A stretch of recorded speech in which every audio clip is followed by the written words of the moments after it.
Hey everybody, my name is Abby Wynia with Fitness is Medicine, and today I'm going to lead you through an exercise that is time-saving and space-saving. We're going to do the entire workout on your back in one spot. We're going to alternate between upper body and lower body, and I'm just going to use 2 sets of dumbbells. So if you have a little bit heavier weight, a little bit lighter weight of dumbbells, and again, if you don't have dumbbells, use water bottles or soup cans or anything like that that you have in your home. The second time I go through these, I'm going to show you how to do it with a band if you don't have any dumbbells in your home. Okay, let's get started. So just find a space in your home where you can just lie down. And we're going to start with a chest press. So I'm going to use a little bit heavier weight for this one. Lie on your back with your knees bent and your feet flat on the ground, thinking about pressing that low back into the ground. So we're going to start with your arms up to the side like this and press those weights straight up and down. If you have any shoulder pain with this, you can bring your elbows down closer like this and see if that helps. You can also try a lighter weight. This is a little bit smaller range of motion because you run into the floor.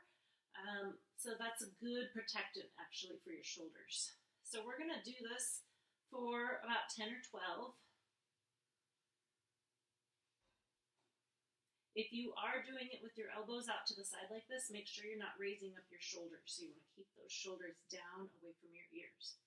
Straight up and down like this. Okay, now safely put those weights back on the ground, and we're going to lay back down and do some leg lifts. So we've done these in the past. I'm going to change them up just a little bit today and have you let your foot fall out to the side just a little bit. So it's going to work your hip flexor, but it's also going to work your quad a little bit differently. Your VMO kind of has to fire here, which is like your medius, the middle part of your quad here. And going up and down, you'll feel this a little bit differently than just right in your hip flexor. Nice and slow. Remember, only go to the height of that bent knee and back down to the floor. Try not to touch down to the floor if you can help it. That helps keep that muscle engaged throughout the entire set. After you've done 10, we'll switch. Remember, keep that back flat to the floor to protect that low back. If you feel any low back pain, stop, readjust, and really think about pressing your back into that mat, utilizing those abdominal muscles to help keep your back in a proper, safe position. Now you see I still have my foot turned out to the side just a little bit, activating that VMO. So in this exercise, you can get your quads and your hip flexors. This is a really good exercise to do for your quads if you have knee issues and have a really hard time with squats and lunges. Okay, now we're going to go back to the upper body. So I'm going to grab my that same heavy weight, but only one of them. We're going to do triceps extension. So hold on to the sides of the dumbbell. Extend your arms straight up towards the ceiling, and you're only going to bend your elbows, lowering that weight towards your forehead. So make sure you have a good grip on that weight, and go nice and slowly. If it's too heavy to use one of those heavier weights that you were just using, you can switch it up and use a little bit lighter weight. I like using just one dumbbell though for this one, or one heavier, you can use a gallon jug or whatever you're using, because I think it just gives your arms more control and then you won't end up bumping yourself in the head. Nice and easy, really slowly. I'm only hinging at the elbows. I don't want my shoulder flexion to change. I don't want to be going out here. That engages some different muscles. I really want to isolate those triceps today. I don't know if you've noticed, but I'm using a new microphone today, so you'll have to let me know if you can hear me any better or if it sounds any different. I was messing around with it, and I think it sounds pretty good, but I would love your feedback on the microphone. Okay, after 10 of those, safely turn and put that down on the side, and we're going to do some bridges. So starting on your back, pressing that back into the ground, hands beside your hips. We're going to press your hips towards the ceiling, putting your weight through your heels. So come up into that bridge, and we're going to hold it for at least 5 seconds, really engaging those hamstrings and those glutes. So we work the front of your legs, and now we're working the back. All right, after 5 seconds, you can relax and come down. If you need to readjust and really press that back into the mat in between, that's a good way to get your pelvis in the correct position to hold you in this position safely. Pressing those hips towards the ceiling. If you need a little extra balance, use those hands next to your hips. Notice my toes are up just a little bit. You want to be pressing your heels. You want the weight pressing through your heels, not through your toes here. And they can be flat, but I tend to just keep my toes up a little bit. They can be flat to the ground, that's fine. But really think about pressing those heels into the ground. So in this position, you want a straight line from your shoulders to your knees. And if you start to get a hamstring cramp doing this, just relax, straighten that leg, and pull towards you until you get a good release in that hamstring. And if you need to stop and do both, if you're not getting any hamstring cramps, continue with the bridges. But that can happen with this one because it really isolates, and it's that isometric hold for this bridge, and it can really recruit a lot of muscle fibers. We'll do 3 more. Straight line from those knees to your shoulders, keeping your shoulders down away from your ears as always.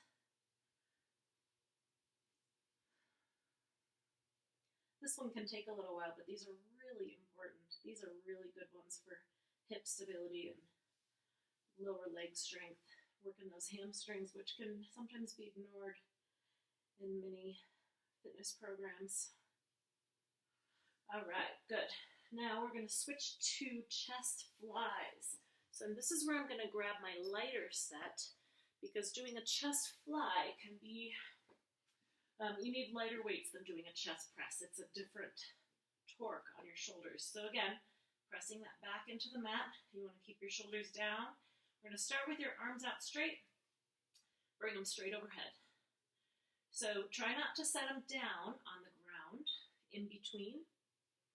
You're just going to bring them straight. If you have any shoulder pain with this, you can bend your elbows like this.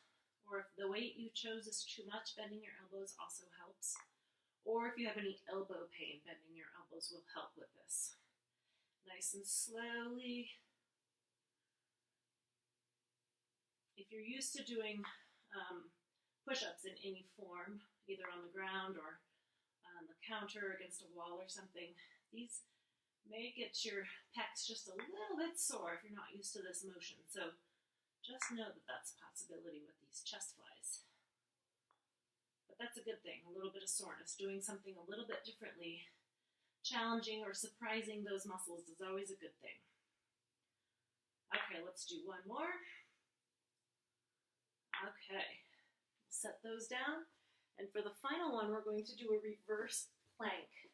So we're staying in the same place. We're going to go up onto your hands like this. You want your hands directly beneath your shoulders.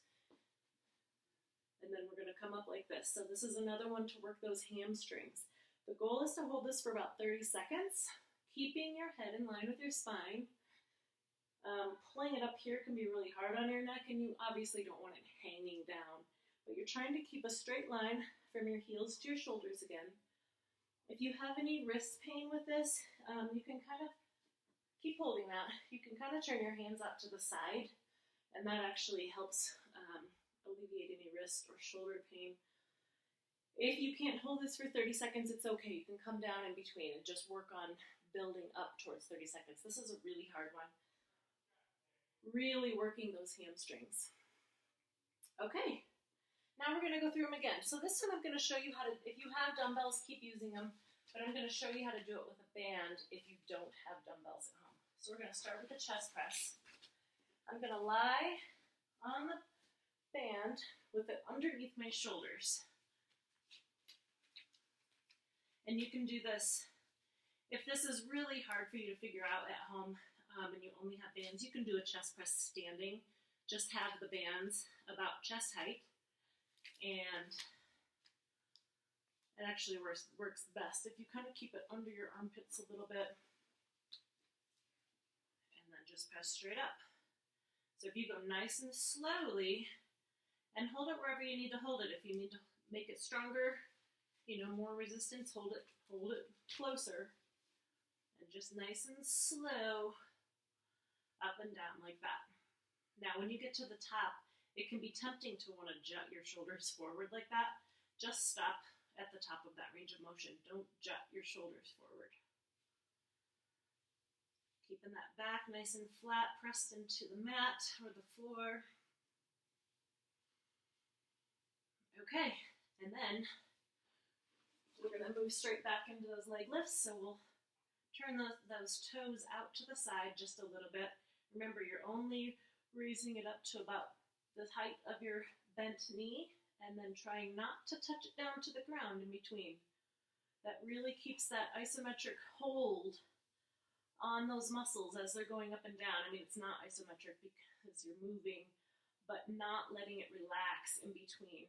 And then if you do bring it up here, that also lets it relax. So it seems like you're getting a better range of motion, but all it does is let your muscle relax in between.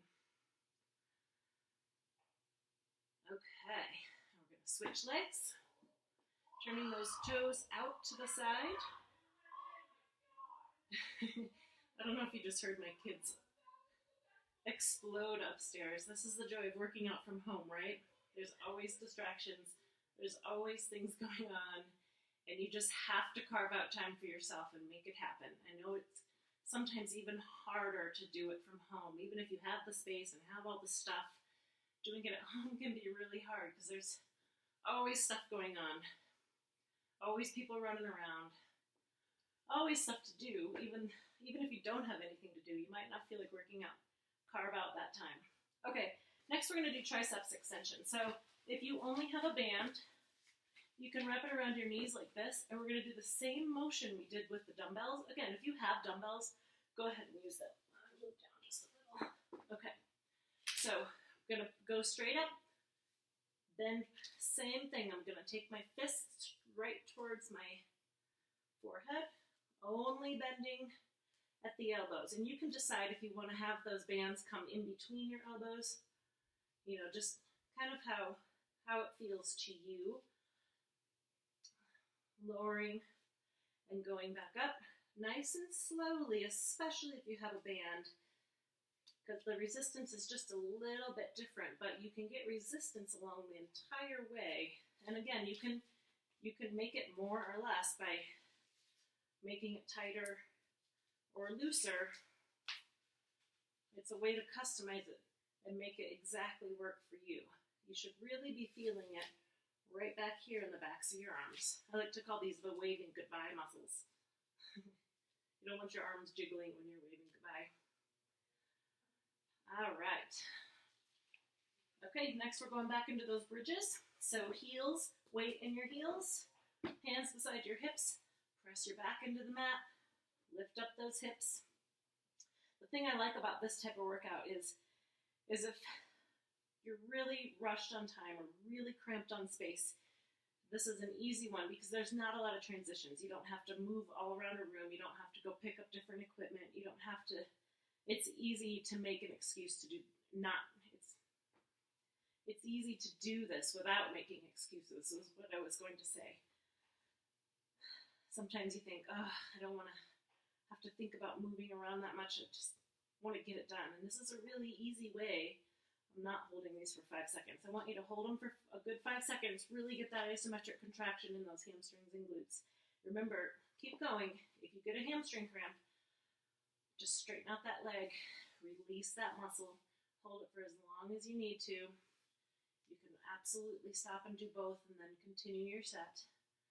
It's really common for people to get hamstring cramps doing these, especially if you're a little bit dehydrated. Cramping can be exacerbated by dehydration, even just a little bit of dehydration, even if you think maybe you're drinking enough, maybe you're not. If you're right on that edge, you're probably more likely to cramp. So again, if you do get those hamstring cramps at night in bed, I know a lot of people who complain of that. Same thing, you can, if you do these stretches before you go to bed at night, and see if that helps alleviate that, if that seems to be a regular problem for you. All right, I don't know how many we've done. We'll do 2 more. Putting that weight through your heels. Straight line from your shoulders to your knees. Pressing those hips towards the ceiling. All right, now we're going to do chest flies. So the same thing, we'll put this behind our backs. And this isn't the best way to get a really good chest fly. It might be better to stand up and do it with it wrapped around something. But you can still, hold it a little tighter. It's not quite the same as using a band or as using the dumbbells. You get a better resistance with it. So you could stand and wrap this around your railing, or if you have those door anchors, putting it in the door like that and then doing this. It's a little bit better of a contraction. I'm going to finish mine with my weights, so I'm going to do 5 more. Nice and slowly, breathing all the way through.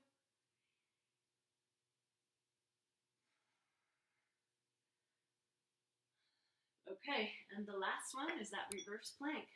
So I haven't had to move off this mat this entire workout, so it's a really easy way to get a full body workout in without really having to go anywhere. You're doing a lot because you're working your arms. If you notice, we were going back and forth between our upper body and lower body, and we're ending with this really, really good ab exercise. Also, your hamstrings are feeling this. My hands are turned out to protect my shoulders just a little bit. Holding that straight line, we're working for a good 30 seconds. If you can't make it to 30 seconds, try 10, try 15. Breathing the whole way. One thing to think about too is don't lock your elbows. It's easy for your elbows to kind of turn out like that. Don't lock your elbows. Just keep them a nice, sturdy, straight without letting them turn out and lock like that.